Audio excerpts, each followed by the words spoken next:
Al-musannifu rahimahullahu ta'ala qauluhu rufi'al qalamu ila akhirih.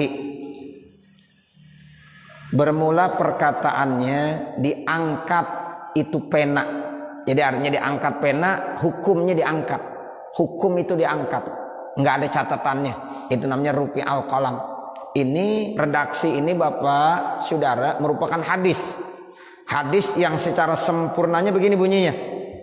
Rufi'al qalamu an salasatin anis sobiyi hatta yablugha wa anin naimi hatta yastai kizo kemudian wa anil majnuni hatta apa yupiko. Nah itu hadis Rasulullah. Jadi kata Rasulullah ya, diangkat hukum itu, pena itu diangkat. Jadi nggak ada catatannya, nggak ada hukumnya terkait tentang 3 orang. Ya, 3 orang ini nggak ada hukumnya. Yang pertama anak-anak nggak ada hukumnya tuh Bapak Saudara sampai dia balik. Makanya kalau anak-anak ya melakukan kesalahan ya namanya juga anak-anak. Ya seperti itu. Anak-anak kencing di lantai musola atau di masjid ya namanya anak-anak, jangan disalahin. Yang perlu disalahin siapa? Babanya. Ya nah begitu. Anak-anak nggak ada yang salah gitu. Anak-anak kencing di karpet masjid ya itu juga nggak salah. Ya anak-anak ya rufi'al qalam. Nah cuma mesti didampingin sama orang tuanya. Makanya kalau ada anak-anak ke masjid minimal yang udah tamiz, yang udah sunat. Nah begitu. Kalau yang udah tamiz, udah sunat, bawa dah ke masjid, kenalin musola, kenalin masjid. Nah kalau belum disunat, orang tua punya kewajiban supaya disunat dulu. Usia anak sunat sekarang banyak yang 4 tahun udah berani. 4 tahun udah berani sunat, 5 tahun udah berani sunat, 6 tahun udah berani sunat, apalagi udah 7 tahun. Ya, udah insya Allah berani. Minimal sebelum balik. Minimal sebelum balik. Itu kewajiban sebagai orang tua menghitan anaknya. Ya, nah nanti setelah dihitan baru diajak mendekatkan diri kepada Allah karena dirinya udah bersih. Ya anak kita tuh kalau udah disunat yang laki-laki nih ya udah bersih. Ajak dah ibadah, ajak ke musola, ajak ke masjid karena dia udah paham, udah ngerti. Tuh, jadi kalau masih anak-anak rufi'al qalam ya jadi diangkat tuh hukum, nggak ada hukum sampai nanti dia ya dewasa. Terus yang kedua yaitu ya diangkat pena artinya nggak ada hukumnya bagi orang yang tidur. Orang yang tidur. Jadi kalau orang tidur kagak punya dosa. Jam 11 siang dia tidur, bangun jam 4. Ya, bangun, ya Allah saya kagak sholat zuhur. Dosa nggak? Kagak dosa. Ya, kagak dosa namanya orang tidur. Ya, nah begitu. Karena tidurnya jadi 4. Kalau dia tidur pulas banget, nggak ada yang bangunin, bininya kagak tahu, anaknya kagak tahu, temennya kagak tahu. Jam 11 dibangun, jam 4 ya jam 11 ditidur, jam 4 dia baru bangun. Itu kagak dosa Bapak Saudara. Nah, itu namanya orang tidur sampai dia terjaga. Nah, satu lagi dah. Siapa? Orang gila. Ya, sampai waras. Orang gila nggak ada hukumnya. Ya, maka kalau ada orang gila nyolong ayam kagak dosa. Ini namanya orang gila. Iya, orang gila. Ya, tapi jangan pura-pura gila. Kalau ada orang gila, ya misalnya melakukan keonaran, ya itu nggak ada hukumnya. Dilapor ke polisi, ternyata gila, ya udah lepas, dilepasin sama polisi. Ini namanya orang gila. Tapi yang kagak boleh pura-pura gila. Beda nggak? Beda. Girang ketangkep pura-pura gila. Dilepas sadar lagi. Nah ini namanya nggak bener, ini nggak boleh begini. Kalau gila ya memang kagak ada hukum, tapi yang kagak boleh pura-pura gila. Ini yang kita lagi bahas ya. Jadi qauluhu rufi'al qalam begitu ila akhirih. Kinayatan, ini satu kinayah an adamit taklifi, terkait tidak ada taklif. Jadi nggak ada taklif, artinya nggak ada taklif, nggak ada beban. Ya Allah nggak memberikan beban. Sholat nggak wajib bagi mereka tuh 3-3-nya. Puasa Ramadan nggak wajib bagi mereka 3-3-nya. Ya jadi ini namanya adamut taklif, nggak ada beban bagi mereka. Kemudian watar kinayati syari alaihim, dan tinggalkan ya kita batisari ditulisnya kejahatan atas mereka dunal khairi kecuali kebaikan-kebaikannya wa huwa zahirun yaitu nampak jelas fisobiyyi ya pada anak-anak. Nah kalau terkait amal kebaikannya bagaimana? Buat anak-anak tuh kebaikannya masih tetap dicatat. Kadang-kadang anak-anak kita bulan balik tapi udah rajin ngaji, ya baca Qur'annya masya Allah rajin banget, sholat ya kadang-kadang masih rajin juga. Ada anak-anak kita sekarang walaupun belum balik tapi udah rajin ibadah, sholatnya rajin banget. Padahal ini anak belum usia balik, ngajinya rajin banget. Padahal ini anak belum usia balik. Nah itu bagaimana? Nah kalau terkait tentang kebaikan itu tetap dicatat. Tuh Allah begitu rahman sayangnya dicatat. Ya, bahkan nanti pahalanya diperuntukkan buat siapa? Buat orang tuanya. Ada satu pendapat begitu Bapak Saudara. Jadi kalau anak kita, cucu kita masih kecil-kecil bulan balik udah ibadahnya rajin, idep banget kata orang kampung kita. Idep banget dia. Sholatnya idep banget, ngajinya idep banget. Nah, itu nanti pahalanya ya akan tetap diberikan sama Allah Subhanahu wa taala. Tuh seperti itu. Jadi artinya Masya Allah, Allah itu ya Maha Rahman dan Rahim. Kalau dia melakukan kesalahan gak dicatat. Tapi kalau dia melakukan kebaikan-kebaikan tetap ada catatannya, minimal orang tuanya kedapatan. Ya, jadi ini buat orang tuanya hadiah, ya dipersembahkan buat siapa? Buat orang tuanya. Nah itu begitu. Namun ini hanya terdapat pada sobi dunal majnun wan naim. Ya bukan termasuk orang yang gila maupun orang yang lagi tidur. Kenapa? Lizawali syu'uri, karena tidak ada ya akalnya, perasaannya, pengetahuannya. Kalau anak-anak kan masih punya syu'ur, tapi kalau orang gila sama orang tidur tidak ada syu'urnya, sehingga mereka tidak diberikan. Jadi untuk anak-anak tetap dapat. Makanya kita nggak ada salahnya. Ya, makanya Nabi bilang, ajarkan anak-anak kamu sholat, puasa ketika anak usia 7 tahun. Nah, kalau udah 10 tahun boleh digalakin sedikit dah. Ya, supaya apa? Supaya nanti masuk usia balik udah terbiasa melaksanakan amal-amal kebaikan. Intaha manawi alal jami'. Qaluhu an salasatin. Perkataannya an salasah. Salasah itu artinya 3. Qala Subki, berkata Imam As-Subki, allazi waqafi jai'ir riwayat salasah, yang terjadi memang dalam jai'ir riwayat itu salasah bil ha'i. Ya, ada yang bilang salasatun rufi'al qalamu an salasatin. Itu salasah ya pakai apa? Pakai ha. Wa fi ba'di kutubil fuqaha, di sebagian kitab-kitab fikih itu salasun bi ghairi ha'in, tanpa pakai ha. Walam arok lahu aslan, dan saya tidak melihat sama sekali. Itu terkait tentang penulisan.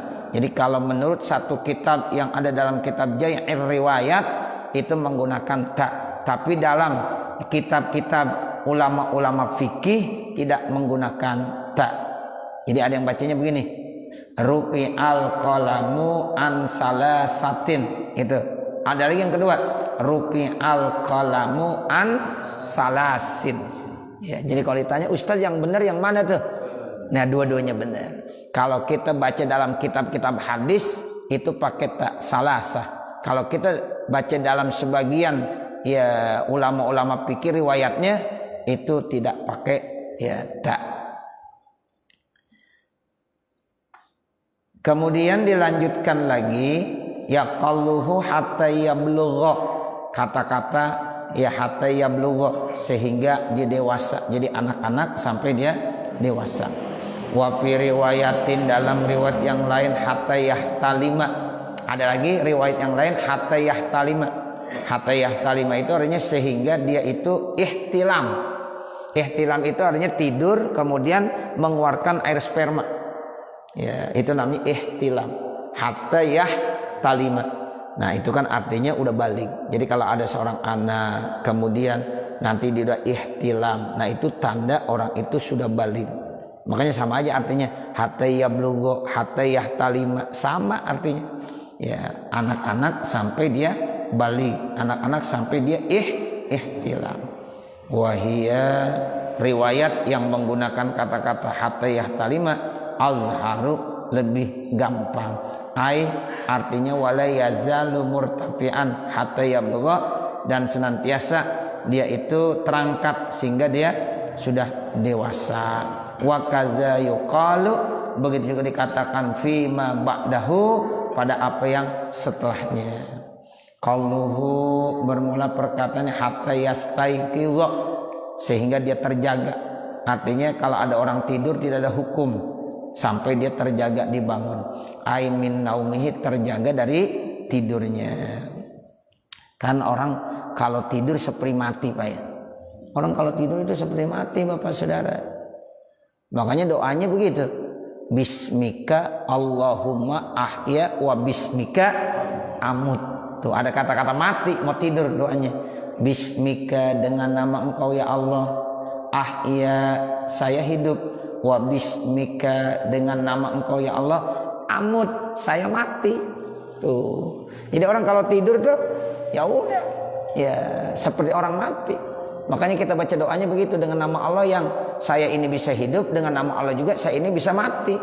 Nah bangun tidurnya begitu juga. Alhamdulillahillazi ahyana ba'dama amatana wa ilaihin nusyur. Itu begitu.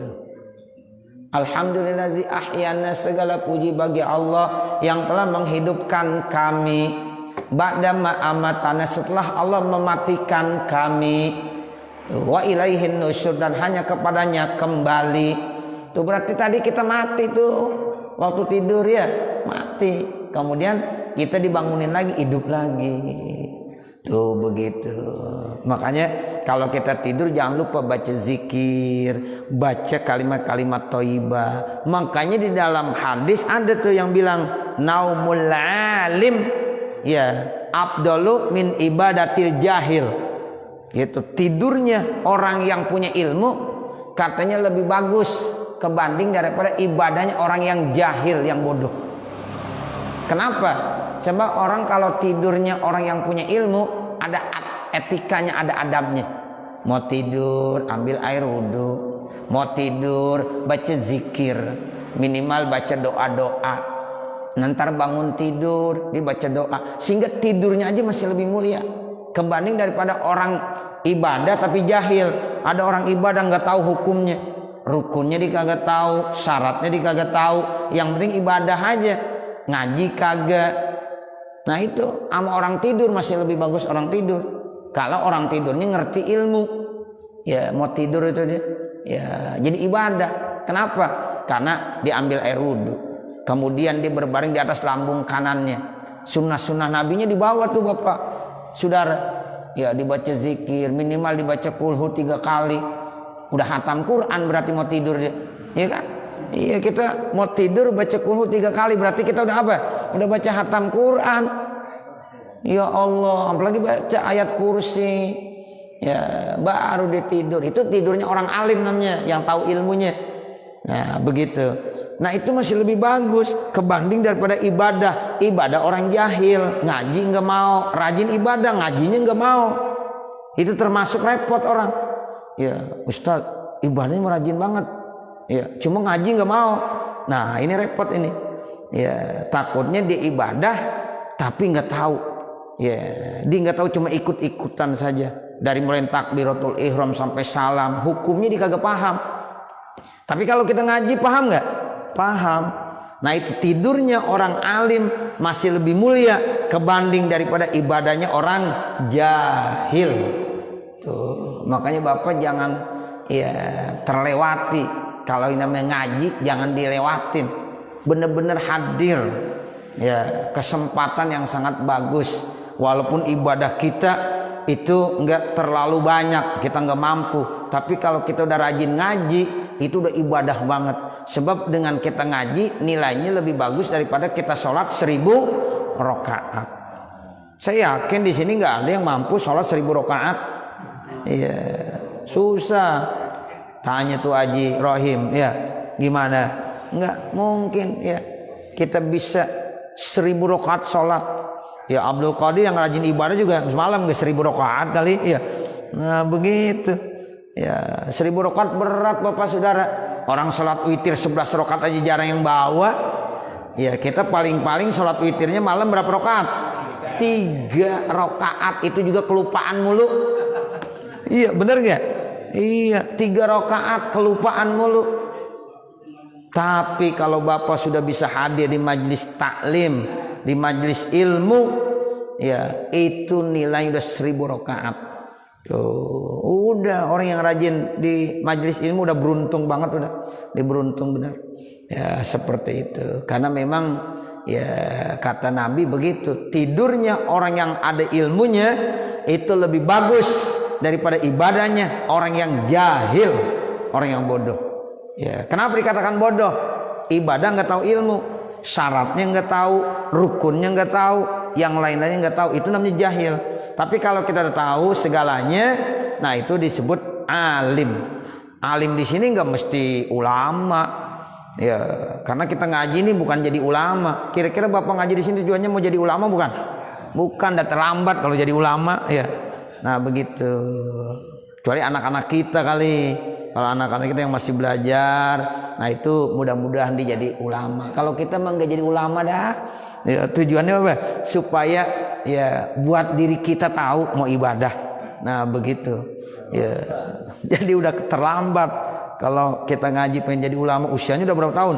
Udah 80 tahun, 70 tahun, 60 tahun, 50 tahun. Ya, nah itu. Jadi kita ini untuk memenuhi dan melaksanakan kewajiban. Karena memang ya mencari ilmu itu merupakan satu kewajiban dan nilai pahalanya sangat besar. Untuk apa tujuannya? Untuk lebih ya mendekatkan diri kita kepada Allah, supaya ibadah kita jadi benar, jadi baik, jadi lebih sempurna. Nah, itu tujuannya begitu. Ya, nah makanya Allah bilang begitu. Kalau kita mau tidur tuh, kalau kita tahu cara-caranya, insya Allah nilainya lebih bagus daripada ibadahnya orang jahil. Tuh tidurnya aja. Ya, karena tidurnya diawali dengan zikir-zikir. Nah, zikir itu tahu dibaca kenapa? Ada ilmunya.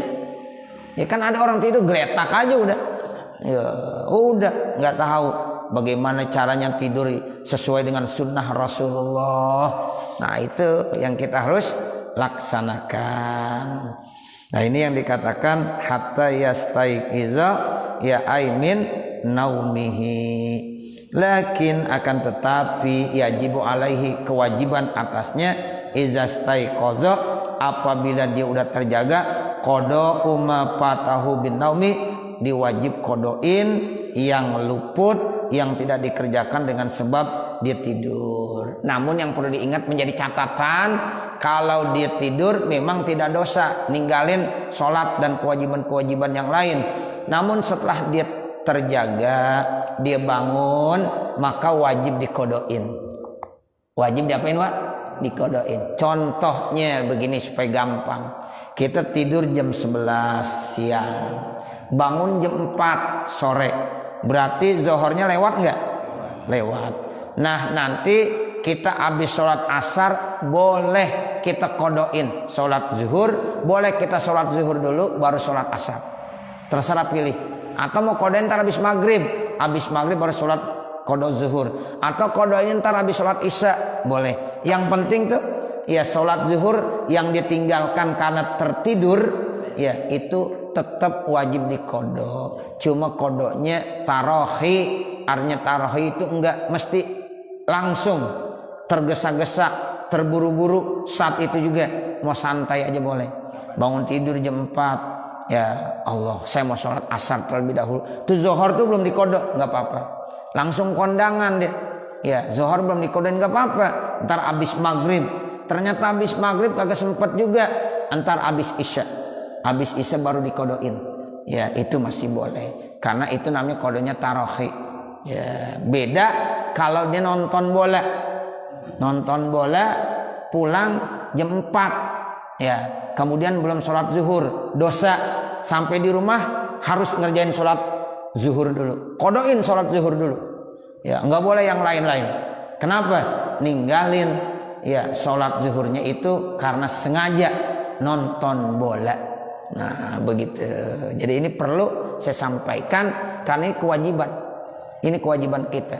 Seandainya kita tidur saja enggak dosa, tapi tetap ya wajib dikodok karena kita ninggalin kewajiban berupa sholat bin naumi dengan sebab apa? Tidur. Wa adami taklifihi dan tidak dibebankannya. Innama huwa muskitun lil hurmati, itu menggugurkan daripada keharaman. Nah itu artinya tidak ditaklif, ya maksudnya orang lagi tidur tidak dosa. Ya saat itu enggak haram, cuma tetap nanti sholatnya wajib diqodho. Li khabari, karena ada hadis bunyinya begini hadisnya. Laisa fin naumi tafritun, tidaklah disebabkan karena tidur kelalaian. Ai taksirun, kelalaian. Tafrit maknanya taksir. Wala isma, namun tidak dosa. Tapi itu tidak masuk dalam kelalaian, tidak dosa, tapi tetap wajib diqodho. Ai lin idamil ikhtiyari minat taimi, karena tidak adanya ikhtiar dari orang yang tidur. Nggak ada ikhtiar. Orang lagi tidur kan nggak tahu apa-apa, seperti orang mati aja nggak tahu apa-apa. Qalluhu anil majnuni, kemudian yang ketiga dari orang gila, ya sehingga dia sadar, dia waras, disehat kembali. Wa qisa alaihi, dan dikias, diukur, dianalogikan atasnya. Kullu manzala aqluhu, setiap orang yang hilang akalnya. Tuh, jadi orang gila maksudnya orang yang kesadaran akalnya nggak ada, ya akalnya hilang, rusak. Nah begitu juga dikias, ya orang yang kehilangan akal dengan cara yang lain. Ruya, diriwayatkan, anna amara bimratin majnunatin, diceritakan bahwasanya Sayyidina Umar itu pernah amara, memerintahkan Sayyidina Umar kepada orang perempuan gila, turjama, untuk dirajam, likauniha, karena ini perempuan yang majnunah, zanat, dia berzina. Pamarra biha ya Aliun, maka lewat di depan perempuan itu Sayyidina Ali. Faqala, maka Sayyidina Ali bilang, irji'u biha, kembalilah kamu kepadanya. Summa atahu, kemudian dia datang. Faqala li Umar, maka ya dia berkata kepada Umar, ama tuzakiru, apakah kamu tidak ingat? Ama tuzakiru anna Rasulullah SAW, sesungguhnya Rasulullah SAW bersabda, wa zakaro, dan dia menyebutkan, hadasana, ia telah cerita kepada kami, nahwa hadis, seperti hadis asyarih yang sedang dijelaskan di sini. Faqala Umar, maka berkata Umar, sodakta, ya lalu kata Umar, engkau benar. Wa khaliya anha, lalu Umar lepaskan perempuan tersebut yang rencananya mau diapain? Mau dirajam. Jadi cerita gampangnya begini Bapak Saudara. Ya, jadi saat itu Umar menjadi khalifah. Ada perempuannya gila, majnunah, dia berzina. Lalu dia ditangkap, mau dirajam. Nah, belum sempat dirajam, ini sahabat Umar bin Khattab ketemu dengan Sayyidina Ali. Ditanya, ya kemudian kata Sayyidina Ali, jangan dirajam. Kenapa? Kamu ingat nggak ada hadis Nabi bahwa orang kalau gila itu lepas tanggung jawab, nggak ada hukum. Nah seperti itu baru Umar menyadari. Ya kata Umar, sodakta, engkau benar wahai Sayyidina Ali. Tuh, jadi Umar itu kagak gengsi, padahal dia udah ngasih keputusan, tapi karena salah ya udah dibilang, oh iya engkau benar Sayyidina Ali, dilepaskan. Walaupun saat itu yang berkuasa siapa? Umar bin Khattab, tapi karena salah ya yang ya punya ida itu benar Sayyidina Ali, dilepas, nggak apa-apa. Nah seperti itu. Makanya Sayyidina Ali kan termasuk sosok manusia yang cerdas. Tuh, jadi kecerdasannya itu pada Sayyidina Ali. Makanya para sahabat-sahabat kalau ada pertanyaan-pertanyaan yang susah-susah, nanya kepada Sayyidina Ali bin Abi Thalib. Karena memang Sayyidina Ali ini sosok manusia yang cerdas Bapak Saudara. Sehingga ada satu hadis bunyinya begini, ana madinatul ilmi wa aliyun babuha. Itu begitu. Ana Madinatul Ilmi. Saya itu adalah kotanya ya ilmu, gudangnya ilmu, kata Nabi Muhammad. Wa Aliyun babuha, sementara Sayyidina Ali pintunya. Jadi kalau gudang, kita mau masuk ke gudang ada apanya? Ada pintunya. Dan berarti itulah Sayyidina Ali. Ya pintunya ada Sayyidina Ali. Tuh kecerdasannya. Jadi banyak ya di zaman-zaman tersebut banyak pertanyaan, satu pertanyaan jawabannya bisa puluhan dari Sayyidina Ali. Padahal nanya satu, tapi jawabannya bisa banyak. Ya itu semuanya benar dan itu bisa diterima. Ya makanya pada salut dengan Sayyidina Ali. Bahkan ada orang-orang Yahudi yang saat itu enggak mau masuk Islam, tapi setelah bertanya kepada Sayyidina Ali, dimasuk Islam. Ya, masuk Islam karena ternyata begitu cerdasnya Sayyidina Ali bin Abi Thalib. Makanya sahabat Umar bin Khattab setelah ditegur sama Sayyidina Ali bahwa ini keputusannya salah, disadari. Oh iya, akhirnya ya Sayyidina Umar bilang, sodakta, engkau benar wahai Umar bin Khattab. Ya engkau benar wahai Sayyidina Ali bin Abi Thalib. Lalu ya itu perempuan dilepaskan kembali. Nah seperti itu. Qaluhu na'am, kata-katanya na'am iya. Manzala akluhu, ya siapa-siapa yang hilang akalnya, ila akhirihi istidrakun, ini satu istidrak. Na'am di sini namanya istidrak, pengecualian. Ala qalihi fala tajibu, maka tidak wajib ala manzala akluhu, bagi orang yang hilang akalnya, li'annahu la yalzamu, karena dia tidak tetap min nafil wujubi, daripada menafikan kewajiban, nafil qada'i, menafikan qada. Qaluhu aliman, perkataannya itu aliman, artinya aliman itu dia tahu, ya benar-benar dia tahu, dipaham.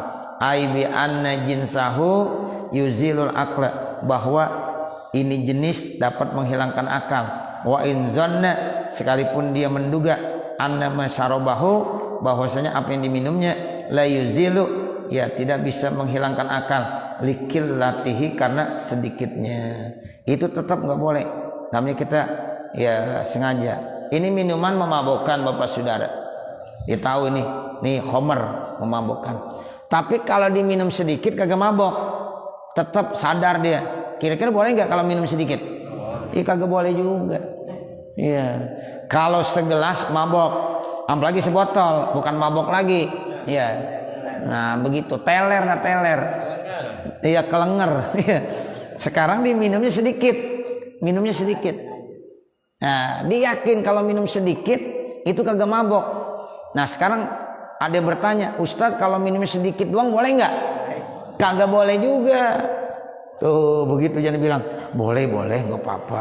Ini siapa yang ngomong begini nih? Ya kan kagak mabok, udah nggak apa-apa minum aja. Nah ini nggak bener ini. Iya, ya. Satu seloki itu kagak mabok gitu.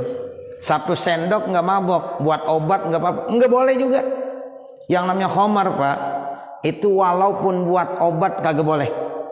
Ya ada yang bilang, Ustaz udah minum apa aja enggak sembuh-sembuh Ustaz. Ada yang ngajarin suruh minum khamar, enggak sebotol sih Ustaz, sedikit doang, cuma sesendok doang, asal doang. Ya tetap jangan, enggak boleh. Ya haram hukumnya. Itu namanya al khamru ummul khaba'is.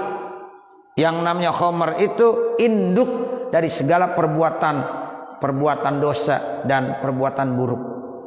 Nah itu jadi tetap nggak ada jalan keluarnya untuk dibolehkan minum khamar. Sebab khamar ini ya adalah ya minuman yang bisa membuat nanti orang bisa berbuat dosa-dosa yang lainnya. Itu disebut dengan ummul khaba'is. Ummul khaba'is begitu. Ya makanya nggak ada alasan Bapak Saudara kalau minum jamu pakai yang berbau alkohol, nggak ada. Anggur apa? Cap orang tua, AO. Nah, itu nggak boleh. Walaupun buat obat nggak boleh. Walaupun buat obat. Ini Ustaz kalau habis minum ini saya terasa seger banget nih. Kalau habis makan insya Allah kenyang dah dikatanya. Ya nggak boleh juga, nggak boleh.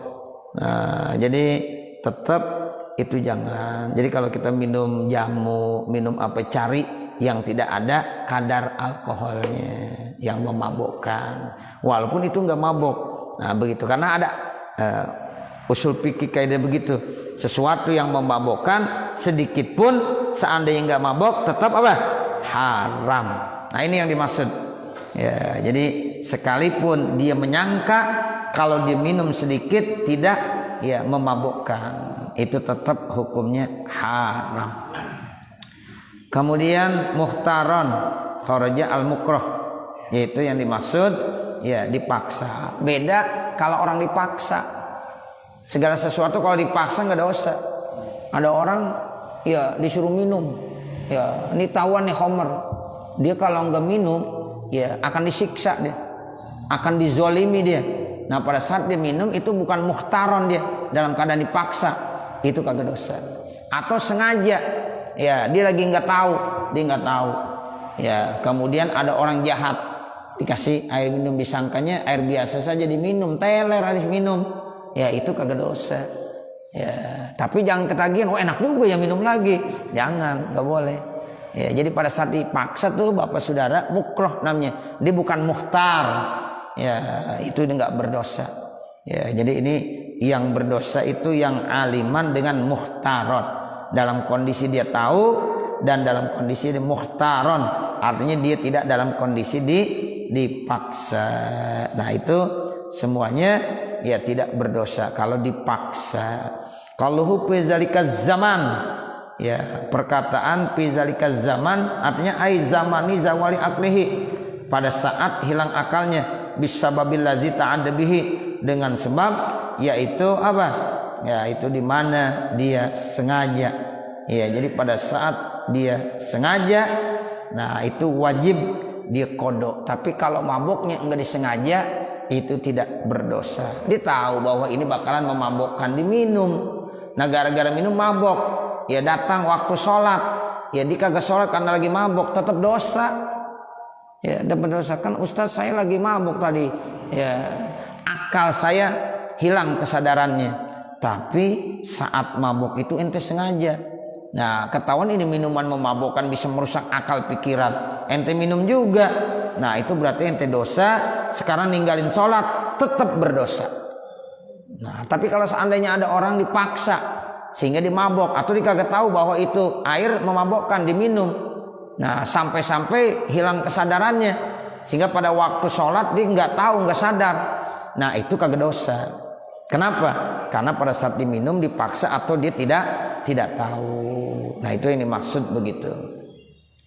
Qauluhu lakin la tuqda al mar'ah, ya akan tetapi tidak wajib diqadain bagi orang perempuan.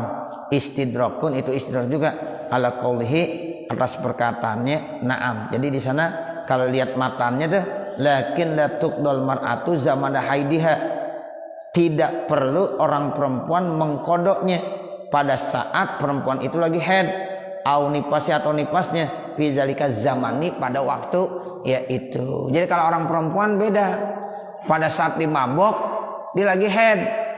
Nah walaupun mabuknya sengaja ya, itu tetap sholatnya nggak wajib dikodok. Kenapa? Karena memang saatnya lagi apa? Lagi haid atau nipas. Jangankan dia mabuk, kagak mabuk aja ya nggak sholat dan tidak perlu ya dikodok sholatnya. Ketika orang perempuan lagi haid, lagi nipas, sholat yang ditinggalkannya kan tidak perlu dikodok. Yang dikodok apa? Puasanya. Puasa saja yang dikodok. Sholat 5 waktunya bapak saudara itu tidak wajib dikodok, begitu ya. Nah inilah ya yang dapat kita baca. Nanti baru kita lanjutkan qauluhu dan seterusnya. Jadi nanti warabi'uha masuk ke situ ya. Jadi syarat-syarat sah sholat selanjutnya. Mudah-mudahan apa yang kita baca pada kesempatan pagi hari ini ada manfaatnya, khususnya untuk pribadi saya dan mudah-mudahan juga untuk para hadirin jamaah sekalian. Akhirnya manakala di sana sini terdapat kesalahan dan kekurangan, saya mohon dibukakan pintu maaf yang sebesar-besarnya. Wa mal kamal illa lillah, tidak ada yang sempurna kecuali hanya Allah Subhanahu wa taala. Wa sallallahu ala sayyidina Muhammadin wa ala alihi wa sahbihi wasallam. Walhamdulillahi rabbil alamin. Al-Fatihah. A'udzu billahi minasyaitonir rajim. Bismillahirrahmanirrahim. Alhamdulillahi rabbil alamin. Arrahmanir rahim. Maliki yaumiddin. Iyyaka na'budu wa iyyaka nasta'in. Ihdinas siratal mustaqim. Siratal ladzina an'amta 'alaihim ghairil maghdubi 'alaihim waladdallin. Rabbighfirli wa liwalidayya amin. Bismillahirrahmanirrahim. Alhamdulillahi rabbil alamin. Hamdan yuwaffi ni'amahu wa yukafi'u mazidah. Ya Rabbana lakal hamdu wa lakas syukru kama yanbaghi li jalali wajhikal karim wa li 'azimi sultanik. Subhanaka la nuhsi sana'an 'alaika kama asnaita 'ala nafsik falakal hamdu hatta tarda. Allahumma shalli 'ala sayyidina Muhammad wa 'ala ali sayyidina Muhammad. Allahumma inna nas'aluka ridhaka wal jannah wa na'udzubika min sakhatika wan nar. Allahumma shrah lana sudurana wa yassir lana umurana warham amwatana washfi mardana waqdi hawaijana wahtim bisolihati a'malana birahmatika ya arhamar rahimin. Rabbana atina fid dunya hasanah wa fil akhirati hasanah wa qina adzabannar. Wa sallallahu ala sayyidina Muhammadin wa ala alihi wa sahbihi wasallam. Walhamdulillahi rabbil alamin. Wassalamualaikum warahmatullahi